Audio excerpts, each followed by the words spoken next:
오늘 시내산에서 이 우레와 번개와 구름 그리고 나팔 소리를 듣는 이스라엘 백성에게 하나님께서 하시는 말씀이죠. 출애굽기 20장 4절 말씀에 나를 위하여 우상을 만들지 말라 이렇게 말합니다. 이 말이요, 잘 번역된 말이에요. 굉장히 깔끔하고 잘 번역됐어요. 그대로 직역한 말씀이거든요. 타세 레카레 페셀 이렇게 되어 있는데요. 이 말 그대로 하지 말아라, 그러니까 만들지 말아라 우상을 해가지고 정확하게 잘 번역을 했어요. 그런데 번역을 잘했다고 그래서 그 뉘앙스까지 살리기는 사실상 쉽지가 않거든요.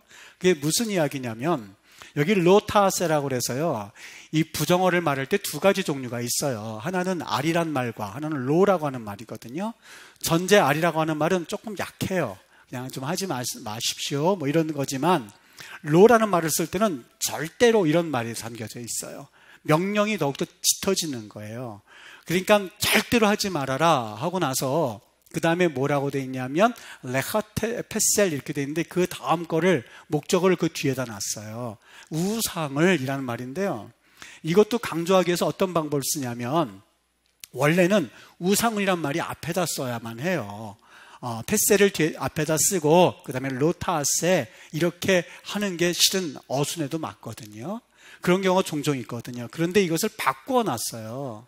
그러니까 한번 로라는 말을 한번 해서 강조했고 페셀 그걸 뒤로 해서 또 한번 강조함으로써 강조해가지고 쓴 말이 오늘 이 말이에요. 그러니까 우리 말로는 너를 위하여서 우상을 만들지 말어. 번역은 깨끗합니다만 이 뉘앙스가 섞여서 이 번역을 다시 한번 해보면요, 이렇게 강조를 하면 돼요. 여러분 강조할 때 어떤 말로 강조를 하시겠어요? 어떠한 명분으로라도 너희가 어떠한 명분이 있다 한다 할지라도 그 명분을 가지고 있다 한다 할지라도 절대로 안 돼, 이 소리예요. 우상을요.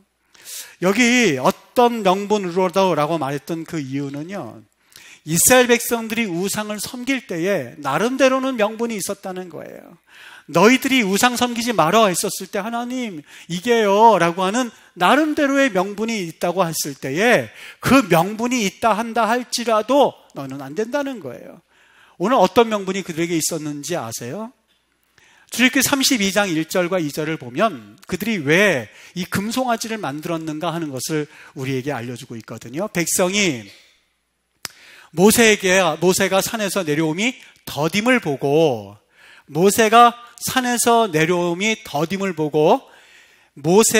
모여 백성이 아론에게 말하되 일어나라, 우리를 위하여 우리를 인도할 신을 만들라.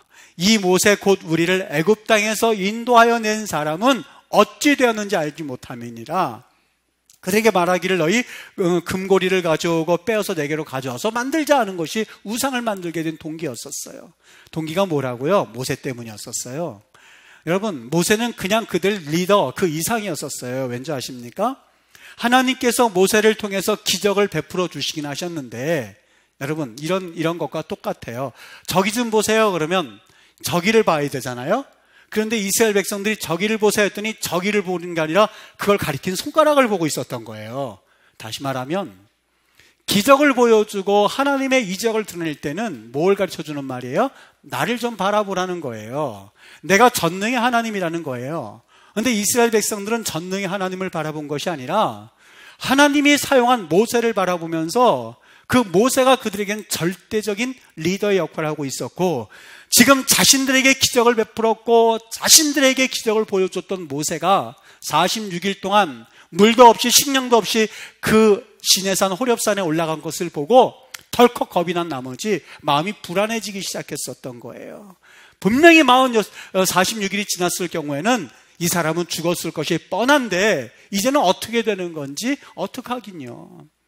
하나님, 우리에게 기적을 보여주신 하나님이 우리의 인도자이신 하나님 하고 끝까지 그 하나님을 바라고 또 하나님이 역사할 것을 기다렸어야만 하는데, 눈에 보이고 기적의 통로가 됐었고 지팡이를 쥐고 있었던 모세가 보이지 않자 그들은 불안에 떨기 시작하여서 만들었던 것이 바로 금송아지였었던 거예요. 여러분 무슨 얘기냐면, 애굽에서 나오면서 그들을 인도했었던 그 모세가 눈에 보이지 않자 나름대로는 자신의 불안감을 해소하기 위한 자구책이 바로 금송아지였었던 거죠. 그러니까 사실 이 하나님께서 너희들이 우상을 섬기지 마라 라고 했었던 것, 어떤 명분으로도 라고 했던 그 말씀을 하셨던 이유는 나름대로는 이유가 있었어요. 하나님, 지금 상황이 그렇잖아요. 우리가 하나님을 모른다는 게 아니라, 여기 성경에 언제 이스라엘 백성들이 하나님, 당신은 우리 하나님이 아닙니다, 그렇게 말씀하신 적이 있었어요? 없어요. 그들은 그들의 여호와 하나님이에요. 그들이 섬겼던 하나님이에요. 단 한 번도 그들은 하나님을 부정한 적이 없었어요. 그러나 상황이니만큼 모세가 지금 없으니 자기들을 인도해야 할, 하나님의 뜻을 따라서 인도해야 할 금송아지를 만들어야 내 마음이 위로가 되는, 거기에 그래서 너를 위하여 우상을이라고 돼 있어요. 너를 위하여. 이 어저께까지만 했어도요, 유목문화였었거든요. 그들이 양떼를 치고 소떼를 치고 염소떼를 모는 유목민이었었는데 하루아침에 농경문화로 바뀌었었던 거예요. 여러분, 이 농사가 해보신 분들은 알겠지만 이게 뜻대로 그렇게 쉽지가 않아요. 전 텃밭 하나 가꾸는 것도 결코 쉽지 않다는 것을 느끼실걸요. 이들이 유목생활을 했었지 언제 농사를 한번 져봤겠느냐고요. 근데 어저께까지만 했어도 유목생활을 하던 이 이스라엘 백성들이 오늘 가나안에 정착해서 농사를 지으려고 보니까 이게 잘 되지는 않는 거예요. 1년이 지나고 2년이 지나고 흉년을 계속 거듭해서 이게 싹이 나다가 죽고 하니까 안 되겠다고 우선 고민하고 있는데, 가만히 옆을 보니까 이 가나안에 있는 사람들은 아주 농사가 풍부하게 똑같은 조건에서 풍부하게 잘 짓고 있는 거예요. 물어봤어요. 이게 웬일이래? 그랬더니 그들이 알려주기 시작했어요. 비밀이 하나가 있는데 알려줄까? 알려줘. 우리에게는 신이 하나 있거든. 바알 신이라고 하는 신이 있는데 그 신은 비를 내리게 하는 신이거든. 농사를 짓는데 이 신의 힘을 빌지 않고 어떻게 농사를 짓는다고 그래? 가만히 들어보니까 설득력이 있거든요. 그들이 하나님을 부인한 것은 아니었었어요. 여러분, 우상이라고 해서 계획적이고 거창한 배반은 아니라 한다 할지라도 그들에게는 우상이 이제는 조금씩 이해가 되기 시작했어요. 어떻게 해요? 우리가 하나님 부인한 것은 아닙니다. 그러나 하나님, 우리 농사 짓기 좀 필요합니다. 그래야 하나님께 제물도 드릴 수가 있고 농사를 지어야만 하나님께 그래도 제사를 드릴 수 있지 않겠습니까? 지금 양떼들이 다 굶어 죽어서 곡식조차 없는 이러한 때에 하나님, 내가 지금 이제 농사를 좀 지어야겠습니다고 은밀하게 바알을 섬기기 시작했었던 것, 그것이 우상의 시작이었었던 거예요. 불안을 해소하기 위해서 보이지 않는 모세 대신에 금송아지를 만드는 것이 뭔지 아세요? 하나님의 선지자를 죽였다고는 기록조차 없어요. 기본적으로 그들은 하나님이 누구인지 잘 알고 있어요. 예배도 드렸어요. 11조도 드렸어요. 그런데 문제는 다른 것 아니라 하나님을 완전히 버려서가 아니라 우상을 은밀히 같이 섬겼다는 데 문제가 있어요. 여러분, 우리가 언제 하나님 떠나셨습니까? 여러분들이 언제 하나님 떠나신 적이 있어요? 하나님 안 됩니다 하고 하나님 우리 모릅니다 하고 부인하신 적이 있습니까? 주일 되면 예식장 가지 않고 꼬박꼬박 그래도 주일 지키고 있고요. 그래도 좀 정확하지는 않아도 11조 비스무리하게 체면 지키는 것도 있고 하는데 어떻게 하나님을 모른다고 할 수가 있겠어요? 그런데 하나님이 이것에 대해서 분명히 말씀하시는 거예요. 그래도 우상은 섬기면 안 된다고요. 여기 그러면 우상이란 말이 무슨 말씀인지 조금 이해가 되시겠어요? 오늘 20장 4절 말씀에 우상을 섬기지 말라, 그 앞에 뭐라고 되어 있냐면 레하라는 말이 있어요. 그 말의 의미는 널 위하여서 우상이에요. 너를 위하여서 우상이라는 거예요. 너를 위하여서 우상을 섬기지 말고, 여러분, 우리가 어떤 일을 행하든지 간에 하나님이 아닌 나를 위하여서 하는 것이라면 그것이 우상이 된다는 얘기예요. 이 생각과 이게 맞물리다 보니까는요, 이 재물과 성공의 이전 기준이 이게 하나가 되어져 가지고요, 여러분 조심하셔야만 합니다. 하나님께서 내게 복 주셨어요. 그거는요, 말하는 사람이 어떠한 똑같은 신앙의 말일 수도 있고 너무너무 실족시키는 말이 될 수가 있어요. 말하는 사람에 따라서요. 내가 열심히 노력했고 밤잠 자지 않고 힘들었고 그래서 재물을 모아서 그래서 내가 어느 성공을 이루었어요. 그런데 사람들이 얼마나 열심히 했느냐고 그랬을 때에 정말 마음속에 내가 한 거는 다 잊어버리고, 야, 이거 정말 하나님이 하셨구나 하는 마음에서 하나님이 복 주셨지요 라고 하는 거는 정말 은혜가 돼요. 그런데 이것이 하나님이 복 주셔야만 했지요, 하나님께서 이 교만이 됐을 때는요, 이것이 하나님의 열심, 하나님을 향한 내 신앙과 그리고 하나님께서 복이라는 것과 맞물려져서 이게 엉뚱한 그런 논리를 일으키게 돼요. 그런 논리대로라면 내가 부유하게 되면 하나님이 복 주신 거예요. 반대로 말하면 가난하면 하나님이 버린 사람인가요? 복 받지 못한 사람인가요? 내가 정말 하나님의 귀한 종이라고 하는 사실을 증명하려고 사실상 목회자들도 여기에서 자유롭지를 않아요. 교회들끼리 경쟁하는 거예요. 어느 목회자님이 더 하나님을 사랑하고 하나님과 가까이 있느냐가 아니라 교인들도 마찬가지예요.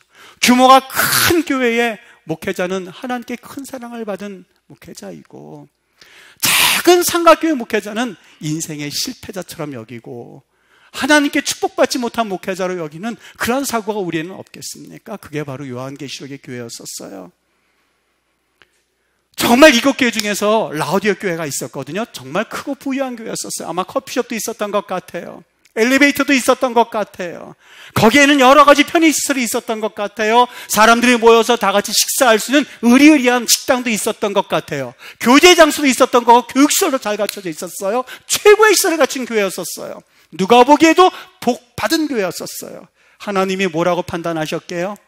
요한계시록 3장 17절 라우디아 교회를 향해서 판단하기를, 네가 말하기를, 너는 스스로 말하기를 나는 부자다, 나는 부자다, 부유해서 부족한 것이 없다 그렇게 말하지만 내가 보기에는 네 공고한 것과 네 가련한 것과 가난한 것과 눈먼 것과 벌거벗은 것을 보지 못하느냐라고 주님께서 판단하셨어. 이건 주님의 판단이에요. 이와는 반대로 필라델피아 교회나 서머나 교회처럼 어떻게 보면 현대말로 표현하면 상가교회 아주 작은 교회는 냄새가 났어요.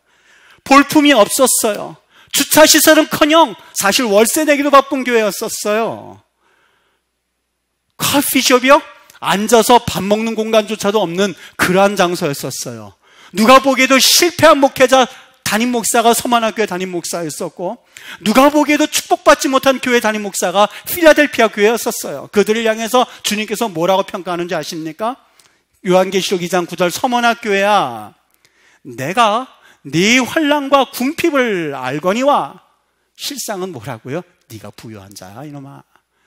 필라델피아 교회야, 내가 네 행위를 아노니 네가 작은 능력을 가지면서도 내 말을 지키며 내 이름을 배반하지 않았거든 하는 게 필라델피아의 평가였었어요. 왜 하나님께서 그 어떤 명분이라도 라는 말을 쓰셨는지 이제 이해가 되십니까? 어떤 명분이라도 하나님을 후손으로 놓을 수 있는 그러한 이유와 명분이 우리에게는 없다는 거예요. 오늘 이 말씀 십계명을 잠깐 묵상하면서 이런 생각이 들었어요. 하나님이 왜 이토록 이 우상 섬기는 일에 대해서 이렇게 민감하실까? 이 첫 번째 계명, 두 번째 계명 모두 같은 계명이거든요. 첫 번째는 마음으로 이 우상을 지음으로써 하나님을 모른다 하는 그런 계명이고요. 이 두 번째는 뭐냐면 이 마음으로 짓는 죄에 대한 결과가 우상 숭배였거든요. 둘 다 우상 섬기지 말라요. 이게 도대체 하나님이 왜 이토록 우상을 섬기는 일에 대해서 민감하셨을까 하는 생각이 들었는데, 여기 바로 앞에 구절에 그 해답이 나와 있어요. 출애굽기 20장 1절과 2절을 잠깐 보시면 이렇게 되어 있거든요. 하나님이 이 모든 말씀으로 말씀하여 이르시되, 그 다음 들어보세요. 나는 너를 애굽 땅 종되었던 집에서 인도하여 낸 네 하나님 여호와니라. 이거 몰라요? 알죠. 하나님이 10계명, 10계명을 주시기 전에, 10가지 계명을 주시기 전에, 얘들아 봐라, 나는 말이야 너를 애굽 땅 종되었던 집에서 인도해낸 네 하나님이야 라고 말씀하세요. 이 말씀 묵상하다 문득 뭐가 떠오르는지 아세요? 여러분, 제가 설교하다가 여러분 앞에 잘난 척한 적이 있습니까? 나 이런 사람 한 적이, 물론 뭐 말씀하시려면은 목사님 있었어요 이런 할 말은 없습니다만, 여러분, 제가 유일하게 잘난 척하는 대상이 하나가 있어요. 용서하시고. 제가 우리 설교할 때 제일 원칙이 자기 얘기하지 않는 거, 이거 원칙으로 삼지만 어쩔 수 없이 해야 될 때만 제가 하긴 해요. 제가 우리 누구한테 나 이런 일 한 적은 없는데, 제가 노골적으로 잘난 척하는 대상이 하나가 있어요. 1번, 2번, 3번. 제 자녀들이요. 그 앞에다 놓고요. 식사 되면 아내가 빙그레 웃어요. 나 옛날에 나 이랬었어 얘들아. 나 이렇고 지금 이렇고 옛날에 있었어. 기억 못하지? 그러면 그래요. 에이 그래요. 그러면 여보 진짜지 그래요. 빙그레 웃어요. 여러분 제가 이번 1절과 2절 보면서 그게 왜 갑자기 떠올랐는 줄 아세요? 내 새끼만큼은 내 새끼니까요. 네 아버지가 네 애비가 어떤 사람이 좀 알아줬으면 좋겠어. 뻥이라도 괜찮으니까. 좀 과장해서 할 때도 있을지는 모르겠지만 내 새끼만큼은 네 아비가 어떤 사람이 좀 알아줬으면 좋겠어. 다른 사람 몰라도 괜찮아. 왜요? 나와 내 자녀와의 관계가 있기 때문에요. 다른 사람은 네 아버지를 아무렇지 않게 봐도 괜찮은데 너만큼은 네 아버지가 뭘 어떻게 했었는 사람인지 네 아버지가 어떤 사람인지 좀 알아줬으면 좋겠어 하다가 어쩌다 한번 정말 그러면 마음에 정말이니까 저 혼자서 얼마나 유치해요 여러분. 밥 먹다가요. 이런 유치가 어디 있겠어요. 근데 그걸 하는 이유는요. 내 자식이니까 내 자식이 좀 알았으면 좋겠다는 마음이 있는 거예요. 여러분 누구보다도 여러분의 자녀가 어버이날 아버지 어머니 고맙습니다 하면 그 마음이 뭉클하지 않던가요? 이 자식이 1년 동안 속을 썩였든 어떤 일든지 간에 아버지 어머니 감사해요. 그럼 뭔가 마음이 뭉클하지 않으세요? 움직이는 뭔가 있지 않으세요? 여기 오늘 그 말씀이 하나님께서 이스라엘 백성을 향해서 하셨던 마음이 그 마음이에요. 얘들아 나는 지금 40년 동안 이미 가지고 왔어요. 이끌고 온 게 홍해의 기적도 보았고 그리고 만나도 먹어보았고 그리고 동풍으로 인해서 매출가 오는 거 다 먹었던 이스라엘 백성이 모를 리가 없어요. 그들을 향해서 하나님 말씀하시잖아요. 나는 너를 애굽 땅 종되었던 집에서 인도하여 낸 네 하나님 여호와라고 말씀하시면서 무슨 얘기예요? 하나님은 관계를 맺고 싶었던 거예요. 너는 내 백성이고 나는 네 하나님이고 하는 그 관계를 맺고 싶은 마음에 너희가 내 자녀이고 내가 너희의 하나님 여호와라는 것을 관계를 맺고 싶은 그 하나님이 이 말씀을 하고 계셨는데 이스라엘 백성들은 여기에 관심이 있었던 게 아니에요. 그들의 관심은 오직 내 일평생 소원은 하나님으로부터 나온 복 그거 하나만을 가지고 있었던 거예요. 사랑하는 여러분 만일 자녀들이 나에게 아버지라고 하니까 그 자녀에게 돈을 씹은 마음이지 그 자녀가 아버지보다도 오직 나에게 있어서 나오는 돈만을 가지고 자녀가 대한다면 이게 기쁘시겠습니까? 여러분 주면서도 그게 기쁘시겠습니까? 우리 말씀과는 전혀 상관없습니다만 여러분 저는 11조 말씀을 증거할 때마다 사실 우리 하나님의 마음이 느껴져 가지고요. 때로는 가슴이 막 뭉클뭉클해요. 왜냐하면 하나님 앞에 11조 할 때 제가 꼭 하는 것은 여러분 열에 10개를 가지고 살다가 열에 1개가 빠진 채 9개를 가지고 살면은 이거는 불편해야 맞아요. 그런데 이것을 향하여서 여러분 10개에다가 10개를 가지고 살다가 9개만 가지고 살아보십시오. 하나님께서 복 주신다는 것은 그거는 위선이에요. 그렇지 않아요. 하나님 앞에 여러분 10개를 가지고 살다가 9개를 가지고 살면 불편함에도 불구하고 하나님의 것이기에 내가 하나님께 드리겠습니다 라고 생각하고 드리는 게 11조예요. 근데 우리는 어떻게 했어요? 여러분 11조를 드려보십시오. 하나님께서 복을 주실 겁니다. 역사하실 겁니다. 그게 어떻게 11조 정신에 맞아요? 내 자녀가 아빠 그 과자 하나만 줘 했을 때 그 아이가 아무런 조건 없이 줘야 그게 맛있는 법이지 안 주고 버티고 있거든요. 너 하나만 줘볼래? 내가 10개를 줄게. 이거 10개 줄게. 하나만 줘봐 하는 그 마음 아시겠어요? 하나님께서 말라기서 3장 10절 말씀에 얘들아 11조를 너희도 한번 드려보아라. 너희가 복을 쌓을 곳이 없도록 붙지 아니하는지 한번 시험해 보라 라고 말씀하셨을 때에 그거 하나 줘 내가 복 줄게 이 말씀이겠어요? 하나님을 알지 못하는 백성들, 하나님께 헌신하지 못하는 백성들, 그래도 하나님을 모르는 백성들이 안타까운 나머지 하나님께서 답을 주신 거예요. 이렇게 해서라도 하나님 앞에 서라고 하는 그 답을 주신 거예요. 그것을 모른 채 내가 이렇게 드리면 하나님께서 이걸 주시기 때문에 내가 하나님께 헌신한다고 그런 위선이 어디 있어요. 그게 어떻게 신앙이고 그게 어떻게 하나님을 믿는다라고 할 수가 있겠습니까? 그래서 저는 아예 11조 설교할 때 노골적으로 했으면 좋겠어요. 아예 말라기 3장 10절 말씀은 그냥 생각도 안 했으면 좋겠어요. 여러분 하나님 앞에 10개 중에서 9개만 가지고 사십시오. 불편할 겁니다. 손해볼 겁니다. 지금까지 살던 것에서 조금 힘들 겁니다.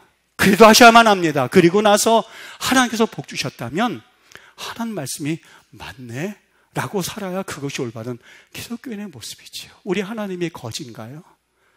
여러분과 내가 믿고 있는 하나님이 뭔가 부족해서 좀 달라 해야만 맞겠습니까? 정말 목회자가 그런 뜻으로 여러분에게 설교를 해드려야 그게 궁에 당긴다고 생각하십니까? 아니요. 우리 하나님이 어떤 하나님이 그렇게 설교하고 그렇게 믿음 생활하고 그런 식으로 하나님을 섬기겠는지요. 우리는 습관적으로 하나님을 잘 잃어버리는 사람들이에요. 언제 어디서 어떻게 잃어버리들지 사실상 알 수 없습니다. 늘 조심하고 경계하면서 살아야 되는데요. 우리 하나님은 우리에게 관계를 맺고 싶어 하세요. 그런데 우리의 일평생 소원은 내 자녀의 성공. 내 자녀가 성공해야만 하나님께 11조도 드리고 영광도 돌리고 이런 우스운 논리는 여러분 이제는 하나님 앞에 내려놓으실 수 있으셔야 돼요. 내 자녀가 성공하면 하나님 영광 받으신다는 그러한 논리가 정말 성경에 없어요. 나를 자기를 부인하고 자기 십자가를 지고 나를 따라오는 것. 이것이 바로 하나님 나라의 원리거든요. 사랑하는 여러분, 정말 용기 있는 기도라면 오늘 사도 바울이 그렇게 했어요. 황금의 논리가 지배하고 있는 그 로마 교인들을 향하여서 황금이라고 하면 이제 모든 것이 다 해결된다고 하는 그런 논리 앞에서 사도 바울이 아주 폭탄적인 말씀을 던져줘요. 로마서 1장 17절 말씀. 기록된 바 오직 의인은 믿음으로 말미암아 살 거다. 오직 의인은 믿음으로 말미암아 살 거다. 오직 의인은 믿음으로 말미암아 살리라. 하나님을 잘 믿어보자고 시작했던 그 선한 일을 시작하셨던 이 성령님의 은혜가 어느 사이엔가 조금 믿음 생활할 때 하나님께서 믿음 키우기 위해서 주셨던 그런 복이 이제는 수단이 되어서 자리에 앉으면 내 배를 위하여서 그것이 신이 되어서 자리에 앉기만 하면 내가 바라는 것들을 위하여서 하나님도 마치 지팡이처럼 부르기를 원하는 곳 있다면 여러분 그것이 바로 우상이라고 성경은 말씀하고 있습니다. 이제 하나님이 우리에게 로마서 1장 17절 말씀하시죠. 의인은 믿음으로 말미암아 하나님께 드렸으니 그만큼 좀 불편하게 살 각오는 있어야지요.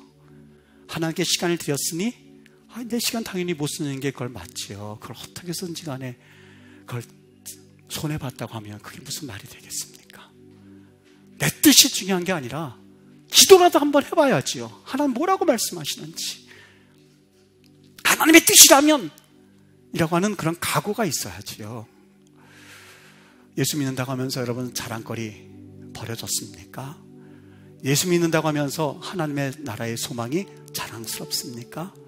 환난이 왔을 때에 예수 믿어도 잘 안 되네 라고 하는 그거에 갸우뚱거리십니까? 아니면 환난을 만나니 하나님 앞에 감사하고 때로는 어려움을 당하고 내가 힘든 일을 당하니 하나님 앞에 영광스러운 마음이 드시겠습니까?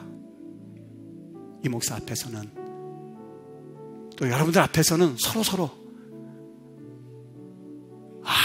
내가 이런 성공을 거두었으니 하나님 복 주셨어 하는 말은 이제는 우리 성도님 사이에서 이제 조금 살았으면 좋겠어요. 오직 하나님의 영광 그 하나님을 위하여서 살아가는 것, 내 자랑이 아닌 하나님의 나라가 우선인 것을 믿고 살아간다면 이제는 우리의 살아가는 태도와 목적과 이유가 좀 달라질 수 있으리라는 생각이 듭니다. 우리 하나님 앞에 정말 기독교인의 살아가는 모습이 무엇인지를 깊이 통찰하여서 오늘도 주님의 동행하는 은혜가 있게 되기를 예수의 이름으로 간절히 부탁을 드립니다.